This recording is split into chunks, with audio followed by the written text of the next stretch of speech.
other people who can't fall asleep in an extremely comfortable bed. Right. Why is there such a big discrepancy? Like, how can... It's a great question. Yeah. So I would argue it's mostly anxiety, right? Especially like if you took that person who says they can only fall, it's like Princess and the Pea, right? They can only fall asleep in this perfect environment.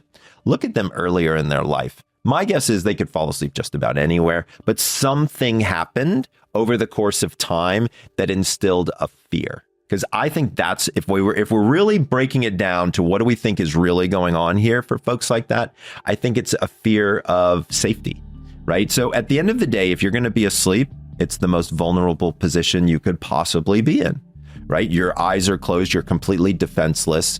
There's no way to react with any type of quickness. So you have to feel safe in your environment. So if Rich felt safe underwater, he could sleep underwater, assuming he has air and all that kind of good stuff, right? But if I have a patient who comes to me who can't, usually I start looking around for where's the safety issue. Sometimes we have them get an animal.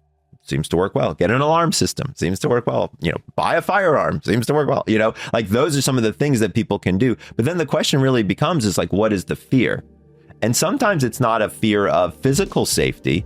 Sometimes it's a fear of, let's say, financial safety or relationship safety, right? Like there's a whole host of things that'll keep somebody awake when they get in the bed at the night. And most of the time, it's usually not the mattress and the pillow. Mm-hmm. But I do agree that a good mattress and a good pillow is super duper important. That's one easy way to really help with your sleep. I tell people all the time is like, hey, throw some dollars at a mattress and a pillow. Like, let's be fair. It's the piece of furniture you're on more and longer than anything else in your entire house.